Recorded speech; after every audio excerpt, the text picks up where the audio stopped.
Hey YouTube, I'm Mr. Terry, a high school history teacher, and welcome back to another History Teacher Reacts video. Alright, today's video is coming from our awesome patrons over at Patreon. Now this week what we did is put up a brand new channel I have not seen before into the poll this week. And I went through and found some of the popular ones, and this channel is called Geo History. Now the video that won this week was World War I. So I'm excited to do this. World War I is one of my favorites of modern wars, actually my favorite to teach and to learn about. So I think this is awesome. Thanks patrons for voting for that, because I know I'm going to like the topic. Anyway, we're going to go ahead and get started. Now, if you would like to vote on future videos, you can check out our Patreon down below, and all pledgers get to vote in the weekly polls. So if that's something you're interested in, the link's down below and you can go ahead and join. Now, the original video link is going to be down below. Let's support this channel. So make sure you give that the view, like, subscribe. And if you like what I'm doing here, I'd love if you like the video and subbed as well. All right, and with that, let's go ahead and get started.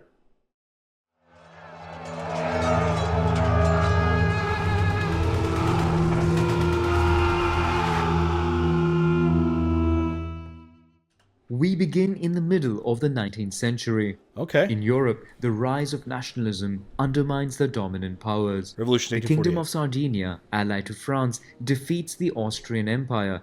By the way, this time period is something that I need to do much better of.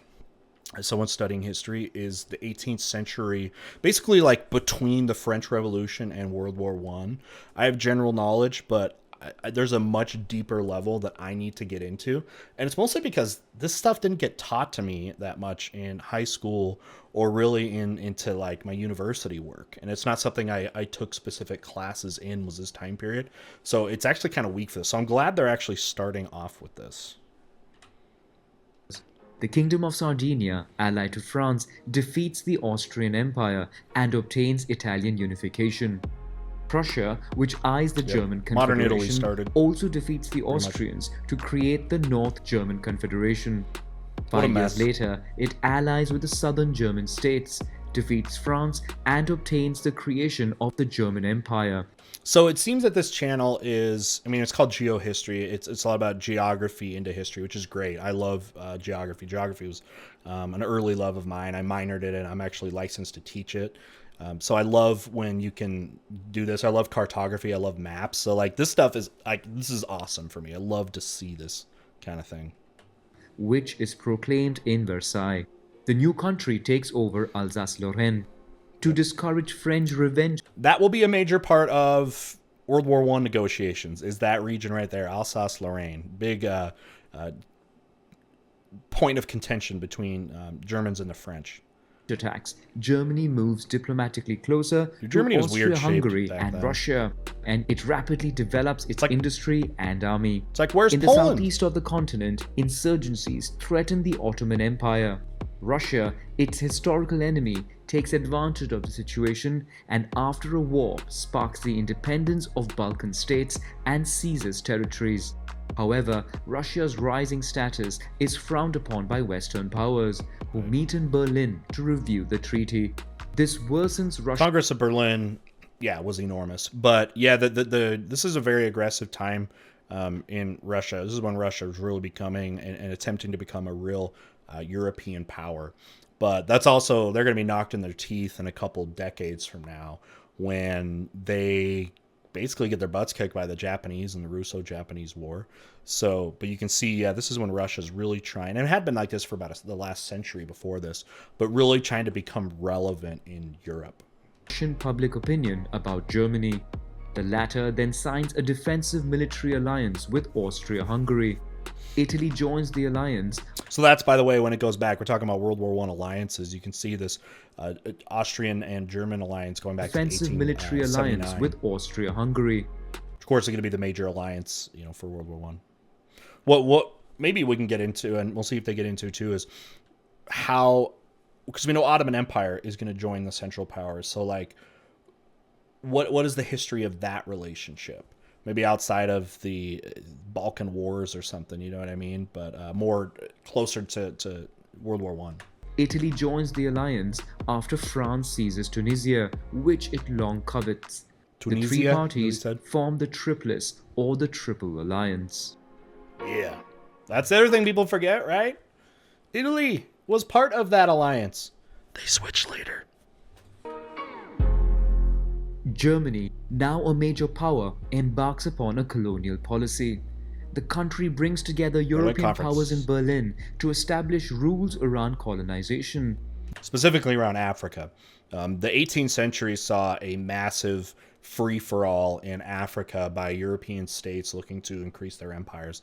You know, Africa was like one of the last colonial prospects, I guess you should say, in this age of imperialism. And what is it, 7 or 8 different European nations established colonies there, and it could have gotten really bad between the European nations if they started fighting each other for these African colonies. And one thing the Berlin Conference did is basically they set up the rules and tried to avoid any kind of confrontation by saying, okay, what are going to be the rules about who gets what and that kind of thing. And I know some of the rules were like, hey, you can colonize a place that hasn't been colonized before, which is so interesting. It's so dumb, and because what about the locals? They don't get to decide. They're like, we're here, hello. The Berlin Conference is also notorious for something, which was no African nations, no African representation was even at the Berlin Conference, which decided basically the fate of Africa, which people obviously scoff at now. Then seizes territories in Africa and Asia. This causes friction with the British and French colonial empires. Faced with growing... By the way, these ones over in Asia are things that the Japanese are also going to be interested in, and why the Japanese are going to join the Allies, the opposite of this alliance, because of some of these places that the Japanese also had interest in, which were German colonies at this time. So it gave them a reason to side with one group or the other. Friction with the British and French colonial empires. Faced with growing German power, France and Russia sign a secret military alliance. France then obtains from Italy a secret alliances, good and bad. There's definitely pros and cons to them. In fact, one of the things afterwards, because one of the big concerns is when you have secret alliances, you don't know who's with who. You know what I mean? And that can be kind of bad. And it's also easier to, if you have a secret alliance with somebody, it's also a lot easier to go back on that alliance. And it could also cause problems because your allies don't know who you're allied with. And that was one of the things, by the way, that President Wilson, when he kind of came to the Versailles Peace Conference, was saying, like, we need to end, and this was after the war, but end secret treaties. That was something he wanted to see happen. Treaty of Neutrality, which would avoid it having to manage a second front in the event of war. The United Kingdom just also ignore feels Switzerland, threatened though, by right? Germany's rise, especially by its military fleet, which can compete with its own Royal Navy. Moreover, Germany moves diplomatically closer to the Ottoman Empire, notably by building a railway line to link Berlin to Baghdad. I did not know about this railway line. We can't build a railway over the strait there, Bosphorus Strait. That's water. So, were they going to make a bridge across the strait over here at Constantinople? By the way, this should be called Istanbul. It was renamed Istanbul in 1453. So, facilitating access to Mesopotamian oil coveted by the British Empire. Sure. France, the United Kingdom, and Russia then sign a military alliance and create the Triple Entente. Hey, triggered! The alliances risk dragging the entire continent into war. Major powers embark upon an arms race and prepare military plans. The old arms race. In the southeast of the continent, the Ottoman Empire is weakened by a revolution. The Young Turks. Austria-Hungary takes advantage and annexes Bosnia and Herzegovina. The Ottoman Empire had problems in many of the years leading up to it, internal problems. You have like the Young Turks who want more like this modernization and that kind of thing, and secular rule in a way. You can go back. These movements happened before. But then you still have a deeply conservative group focused on anti-Westernization and things like that. And that's always been a struggle within the powers that be in the Ottoman Empire. This move is opposed by Russia, and especially Serbia, which dreams of uniting the Slavic peoples of the south. And here we know the direct things are starting here. This annex of Bosnia is huge. All this stuff, by the way, a lot of the stuff had just recently got its independence from the Ottoman Empire. And when this whole like region here, when it got its independence from, again, from the Ottoman Empire, you know, the Austria wasn't able to go in and annex these because they're like, hey, it's free real estate now, right? They're independent. I guess we'll sweep in. Bosnia basically being the only place that they did have success in officially annexing. But I'm sure they're going to get to how this ties to the assassination of the Archduke by nationalist groups that are protesting this annexation here. Is Bosnia and Herzegovina. This move is opposed by Russia and especially Serbia, which dreams of uniting the Slavic peoples of the south. There's a Then lot of two Balkan ethnic wars similarity pushed there. the Ottoman Empire to the borders of the continent. On June 28, 1914, in Sarajevo, Here the it is. heir to the Austrian throne, Francois Ferdinand, and his wife are assassinated by a Bosnian Serb nationalist.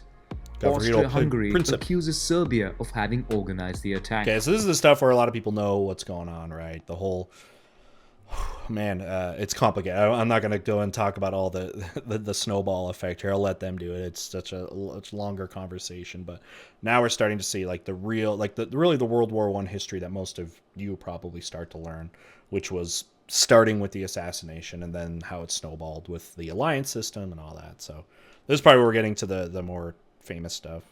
Russia defends Serbia, while Germany, now the world's leading military power, supports its Austro-Hungarian ally.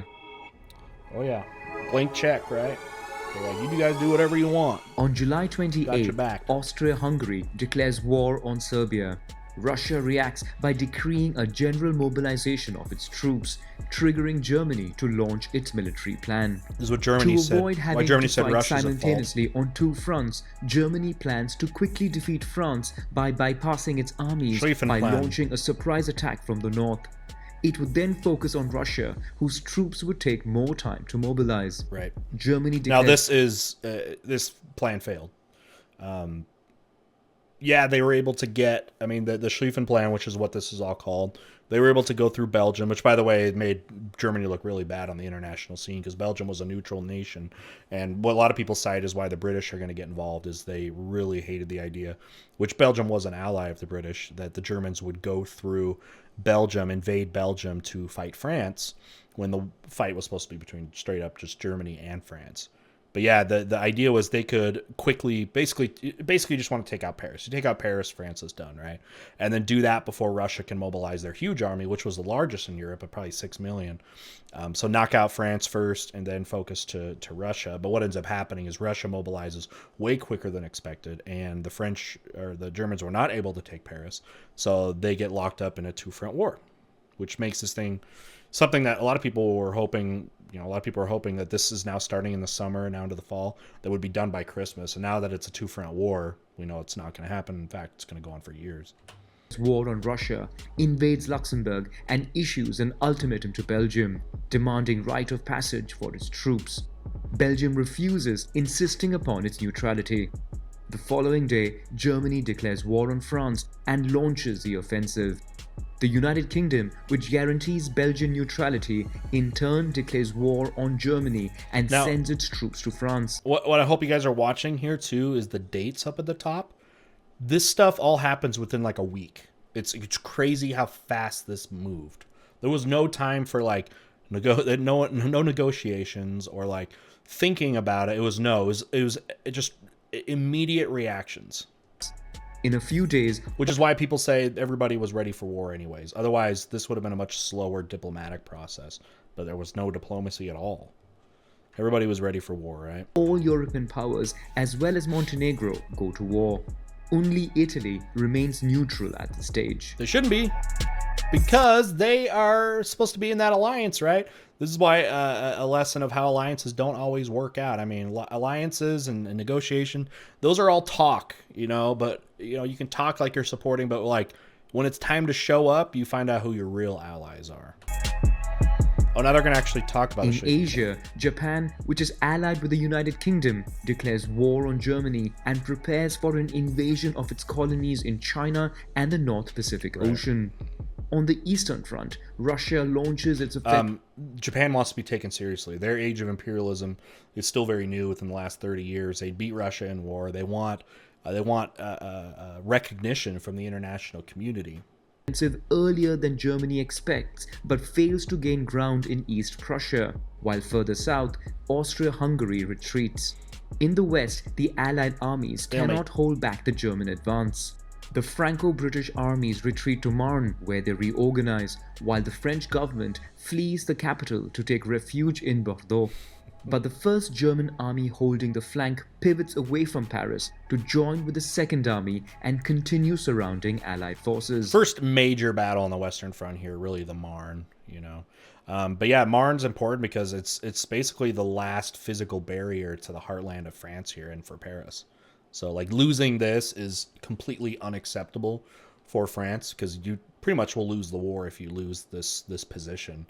And so they can't, and so that's why the casualties are going to be so high at this battle, is they cannot afford to do this. Otherwise, the war's over. The Parisian Reserve Army attacks further north, stopping in its tracks the German advance. With this breach in the ranks, Allied forces rush in and force a German retreat. This is the failure of the Schlieffen Plan. When the front stabilizes, the two camps attempt to outflank each other and embark upon a race to the sea. For Germany, it is also a question of isolating Belgium and seizing ports where British reinforcements and supplies land. The Belgian army barely succeeds in joining the deadlocked war front. Networks of trenches are dug on both sides for about 700 kilometers between the North Sea and the Swiss border. Yeah, it's unbelievable how many trenches there actually were there. But yeah, this is going to be a stalemate for years. People aren't going to move, and the cost of a mile, as it's often called, was insanity. You know what I mean? To go a few feet could cost thousands and thousands of people. We'll see if they get. I don't know if they're going to get into like military technology, because this war is what a lot of people say is the first post-industrial war. So you have new technologies that are devastating, but you still have old school war tactics. And that just was a recipe for insane death. Now that the Western Front is frozen, both sides use full force to attack the enemy. The war becomes total. The mighty Royal Navy imposes a naval blockade on Germany. It's important from this perspective to understand what a total war is. Because I don't know, they didn't really explain what that is. A total war, though, is when a nation's entire resources are prioritized for the war. Like the scope of the war is so large that, again, it requires a utilization of entire resource of a country. I mean, everyone in the country is involved, you know, whether you're fighting or you're not. At home, the government is taking over management of resources, right? They take over industries, they take over economic planning, all that stuff, because everything has to be prioritized for the war. The war is not something that can just be kind of done on the side and then it's kind of business as usual at home. No, it takes all of the country's resources and manpower to be a part of it. While German submarines are sent to British waters to sink all ships and vessels. Aviation, which is still a recent invention, is used first for observations. Right. Planes would then gradually be used for bombing and air combat. Planes are one of the things, I think, of all the technologies from World War I to World War II, the one that changed the most. Because, again, flight is less than 10 years old. I mean, we're like 10 years away at this time from the Kitty Hawk, North Carolina Wright brothers stuff, where they would glide a few feet above ground for a few seconds.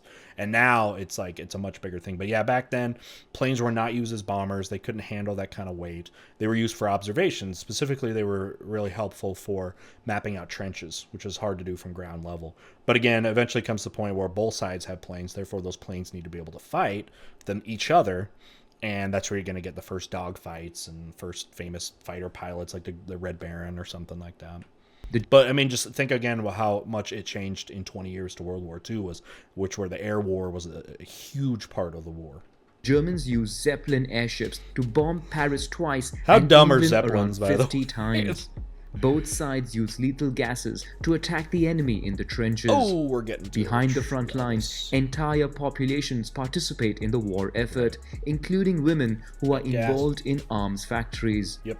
Around the world. I mean, with men being so highly utilized in the actual war, Like to say, I talked to my class that women are kind of running the country in these countries. Like they're the ones managing businesses. A lot of them are working. A lot of them getting out of the house and working in some of their first major jobs as well. And that's going to be a legacy after the war. A lot of those women stay in those jobs. A lot of women will push for more women's rights. It's not unbelievable to think, like in the United States, for example, so many women enter the workplace that was used as leverage for getting the right to vote, which happened the year after World War I ended. European colonies and British dominions are engaged in war. They seize German British colonies and supply New large Zealanders. reinforcements of soldiers to the front lines. That is why it's a world war, because all these countries have overseas colonies, so they're going to fight on multiple continents. So it's not just a European conflict, because it's empire versus empire. Cool, Ottoman Empire. On the Eastern Front, Russia is in trouble with Austro-German troops.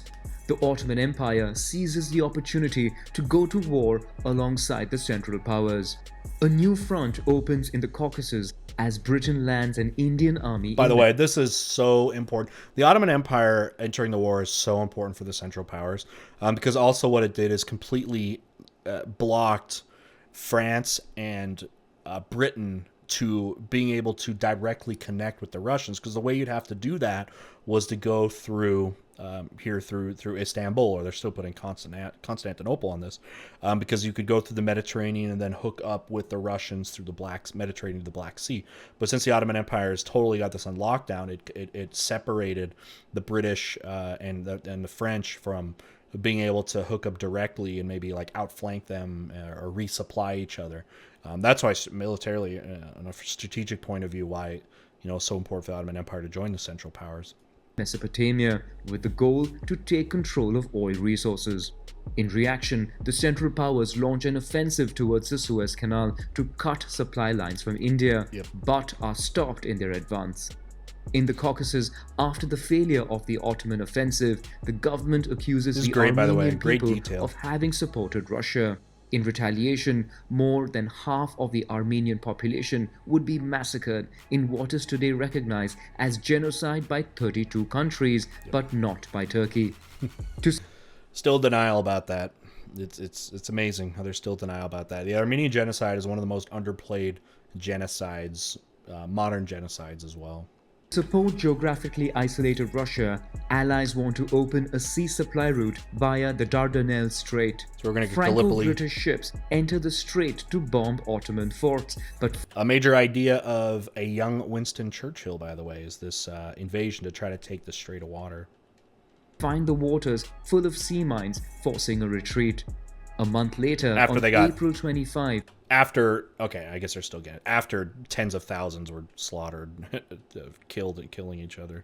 Allies organize a military landing, but Ottoman defenses hold steady, creating another deadlocked war front. New challengers. During its submarine war, Germany sinks the British ship Lusitania, causing 1,200 civilian victims, including 128 US citizens. The United States, officially neutral until that point. Right. United States doesn't care about this. They know. American foreign policy, going back to Monroe Doctrine of the 1800s, basically said Europe can do their own thing. We don't give a crap. We're more focused on the Western Hemisphere, because America's doing some imperializing of their own. But the Lusitania was one of those early things that interested Americans, because American lives actually dying in the battle waters there. Even if the Lusitania was stupid to board the Lusitania, because it was very well known that they're going into war-stricken waters. But yeah, like I said, 100 whatever people died on that. That were Americans, because there was a lot more people that weren't Americans. Most people were not Americans on that ship, going from New York to England. Registers protest. To prevent the US from going to war, Germany slows its submarine warfare. Italy, after negotiating with the Triple Entente to annex new territories, declares war on Austria-Hungary and launches an offensive around the Isonzo River. On the Eastern Front, Russia completes its retreat and stabilizes the battlefront. Bulgaria, which wishes to recover Balkan territories, joins the Central Powers. Together with Austro-German forces, they invade Serbia. In reaction, the Allies violate the neutrality of Greece by using Salonika to land reinforcements coming from fronts such as the Dardanelles, where Ottoman victory is complete. Hey, so we're seeing the Allies, uh, disobey a lot of neutrality rules, just like Germany going into Belgium, which pissed off the Allies. Now you got the Allies. I mean, now the war started. Maybe it's like, who cares what, once a war gets going, it's like, who cares about these neutrality laws and all this? You do whatever it takes to win the war. So I'm sure that was the, defense here by the Allies here of getting involved in a neutral nation. But it is too late for the overwhelmed Serbian army that flees via Albania. Troops are landed on the island of Corfu, from where they will be gradually brought back to the Macedonian front. On the Western Front, Germany launches a massive offensive in Verdun. The German artillery pounds French trenches, which resists as best they can. In the south of the continent, Portugal, allied with the United Kingdom, confiscates German ships in its ports. In response, Germany declares war on Portugal, who then sends troops to France and to its colonies in Africa, where only German East Africa still resists the Allied offensives. So you can see the Portugal's like, oh, we don't really care about the European front, but we've had these imperial ambitions and these skirmishes or border disputes maybe with Germany in places like Tanzania, Mozambique kind of area, modern areas, and they want to get involved. Focus on their colonial possessions. In Mesopotamia, the United Kingdom, after losing its besieged army in Kut, seeks support in the region. It secretly negotiates with France the partition of Ottoman territories at massive disaster for the future. At the end of the war, the two powers... Those borders make no actual cultural sense. They make sense for, okay, Britain gets this and France gets this, but this is going to be horrible for long-term stability in the region when these artificial borders are created that completely separated ethnic groups in a way that there would be political instability that you can see today. The partition of Ottoman territories at the end of the war. The two powers then support an Arab nationalist revolt which starts in Mecca by promising them independence.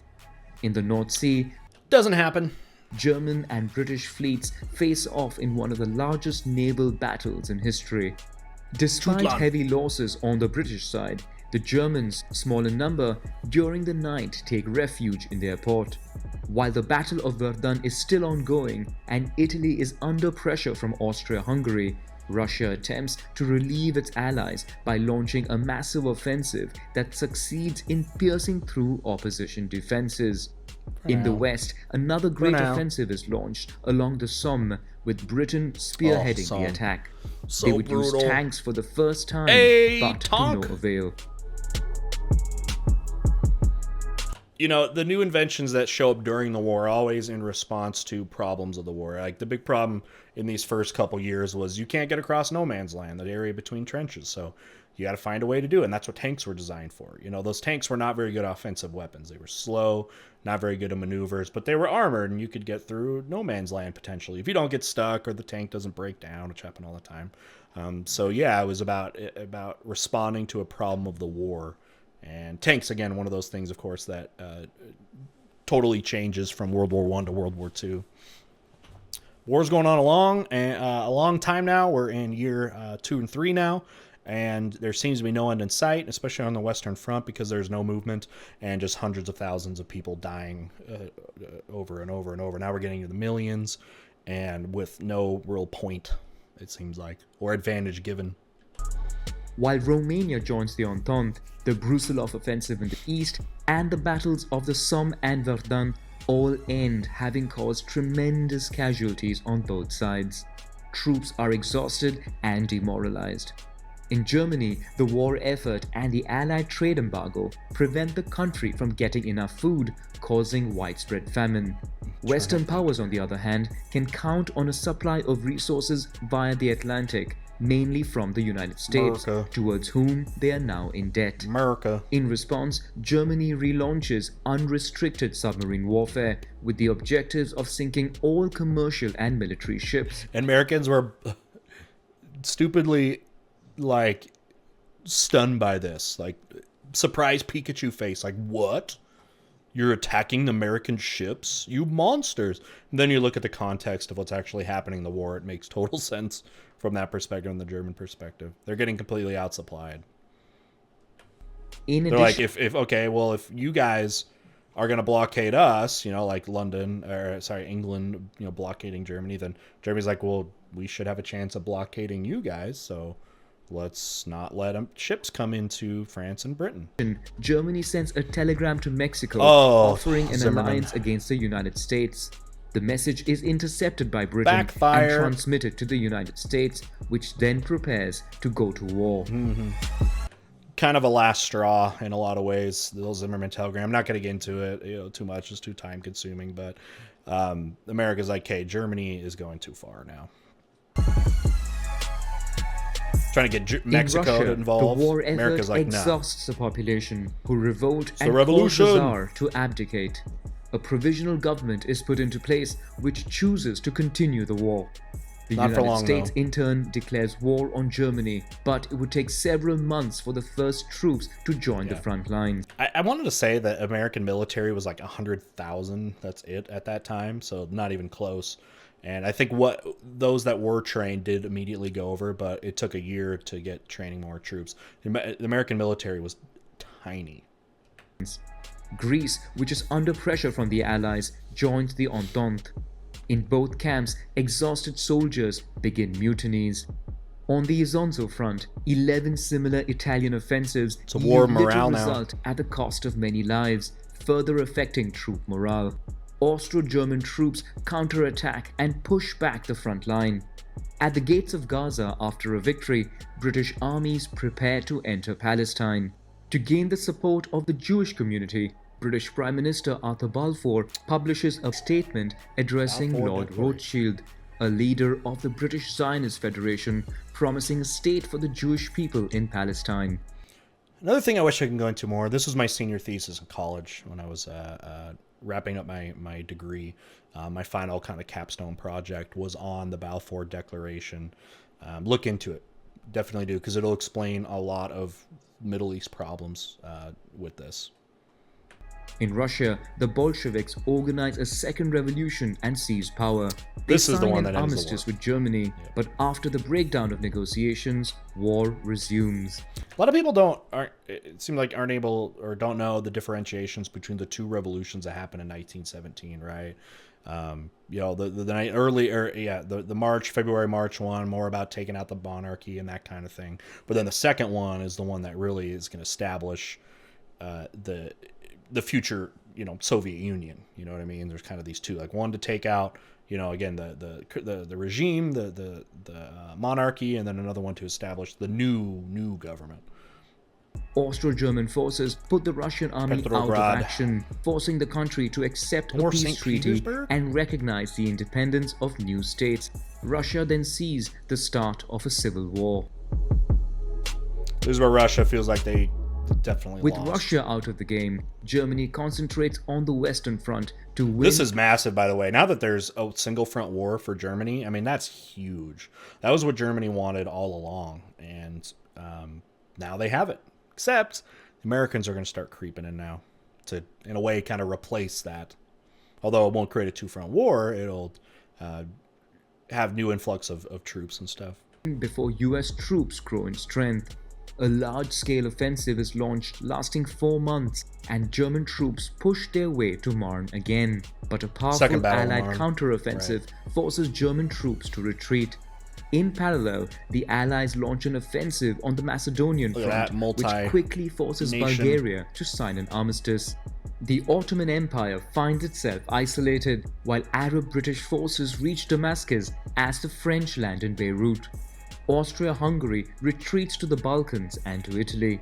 The empire is also weakened by minority separatists who proclaim their independence. The Ottoman Great time to declare independence is during a war when the powers that be can't fight back. Empire, followed by Austria-Hungary, sign an armistice with the Entente. They're out. In Germany, sailors refuse to fight the Royal Navy and start a mutiny, which turns into a popular revolt.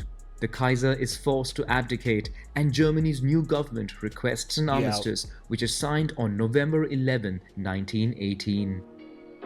Interesting. They really talk about when the Americans actually landed here, which helped really that offensive to push the Germans back to the German border, which is what happened there. I mean, this agreement is basically going to happen. This, the armistice, when the German troops are now in the Western Front pushed back to their own border. Meaning, if they were to continue the war from this point on, it would happen in Germany, where basically in mainland Germany, fighting is not happening. It's not happening. It's fighting outside of Germany, and that's when they agree to the armistice, because anything further would happen in German homeland. It's not something they were willing to do, and you could see the population was unwilling to do. All right, Over a this is period going to of go 6 well. months, victors of the war meet in Paris to draw up peace treaties without inviting Bolshevik Russia, who signed a separate peace treaty with Germany. The United States proposes a peace plan which includes the creation of the League of Nations. The United Kingdom, and especially France, whose northern territory is devastated, want to weaken Germany and make it pay heavy reparations. June 28, 1919 proves to be a symbolic date because 5 years after the assassinations at Sarajevo, a peace treaty is signed between Germany and the Allies at Versailles, in the same room where the German Empire had been proclaimed in 1871. The measures imposed on Germany are severe. The country loses 20% of its territory and 10% of its population, mainly to the benefit of Poland, which is recreated and which obtains access to the sea. And to Germany is cut in two, while the Tsar region, rich in coal, is brought under international control for 15 years. German colonies are carved up among the victors. They're gone. They lose all of their overseas colonies. The country's army is severely dismantled. Finally, Germany and its allies are considered solely responsible for war damages and must pay all reparations. Now, one of the things that usually comes at the end of a discussion or any unit, if you really get into it, high school, university level, people will, after looking at the causes of the war, say like, wait, the Central Powers were one as prescribed by the Treaty of Versailles, 100% responsible for the war. We know that's not the case. Yeah, there's plenty of blame. There's a lot of blame to go around, and making that the what comes out of the treaty is obviously going to give a lot of resentment, and we all know where this heads to: a second world war, which is basically what the Treaty of Versailles is going to ensure. That there is every reason to hold resentment towards this thing, because it wasn't fair at all. The treaty is considered a at least it wasn't perceived as fair. Humiliation by the German people. Those empires are gone. Goodbye. Austria-Hungary is completely dismantled. Czechoslovakia and the Kingdom of the Serbs, Croats and Slovens are created.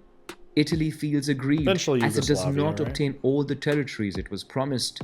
Austria. Yeah, they wanted all that stuff. This is a major thing because now Italy, even though they're on the winning side of the war, are going to have grief because they were promised in secret treaties a whole bunch of this territory in Western Croatia, and they don't get it. So even the Allies are not happy with this treaty. Which is entirely German-speaking, is denied the right to be attached to Germany. The Ottoman Empire is also dismembered during the Treaty of Sèvres. The UK struggles to keep its word, having promised land to the French, the Zionist Jews, and independence to the Arabs. Everybody's pissed. The Turks refuse the treaty and take up arms again. They gain some territories, then sign in Lausanne a treaty fixing the new borders of Turkey. Enter Ataturk. Another interesting dude. The First World War, or the so-called Great War, was then the deadliest ever, with just under 18 million dead, including 8 million civilians. The weakened population was then hit hard by the deadly Spanish flu pandemic. Everyone forgets about that it started towards the end of the war and then continued after the war. Anywhere from about 50 million people died of the flu. By the way, it really didn't have much to do with Spain. The Spanish king got it, which is why it got named after that, but did not originate in Spain. European powers find themselves heavily indebted to the benefit of neutral countries and the United States, which strengthens its status as a leading economic power. Russia becomes by literally just surviving. I mean, London was the economic center of the world, and now it's going to shift to New York because, in the United States, simply because the United States didn't have the cost of World War I like these others other nations did. And the U.S. made a lot of money, especially in the years leading up to the war, by selling stuff to countries at war. Then, of course, we got a Soviet Union. Yep. USSR, a country exhausted by war and frustrated by the loss of many European territories. In Palestine, tensions mount between Arabs and the Zionist Jews who migrate there.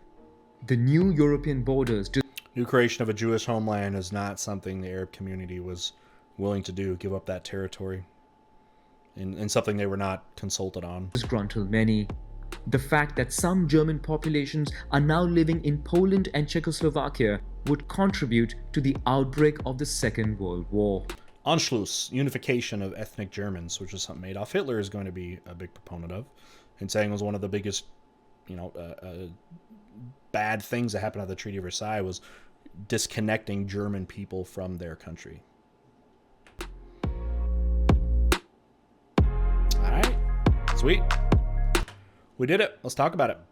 All right, that video was absolutely loaded with history. I mean, that's a really, really deep history going on there. I loved, again, seeing the geography of this.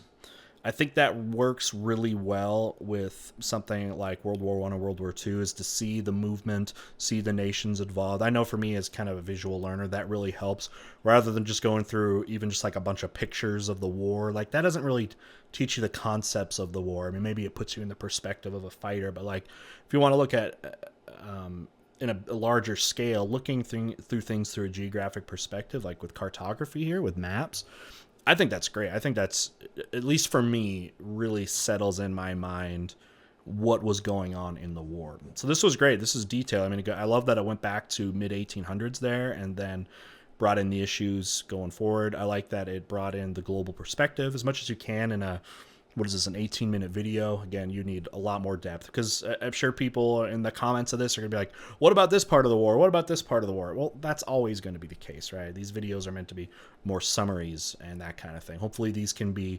these kind of videos can launch you into going even deeper. But I think as a casual, someone looking at more casually, a video like this is, I think, going to do you justice. For learning about the war. But again, if there was things you want to learn more, this lets you know, like, okay, what was that Balfour Declaration thing? Okay, now I can go look at that. Or, really didn't talk maybe much about what happened in Asia. Okay, time to get involved in that. You know what I mean? Hopefully that's what these type of videos do in the end. Anyway, I'm definitely interested in checking out more of this. I'd like to see the World War II one. But again, just seeing the geographic perspective here, I love it. I love this idea. Again, well done by this channel. If you'd like to see more of this channel, you can definitely suggest videos. A couple places you can do that. You can do that on Discord, which is usually the best. If you join our Discord server, there's a channel or a video suggestions channel you can check out. Of course, you can put it down in the comments as well. But the most influence you can get is if you join our Patreon, because you actually get a vote on polls and make more suggestions that way. All right, again, the original video link is down below. Make sure you support this channel and give them the view, like, subscribe. All right, and with that, we'll see you next time. Bye.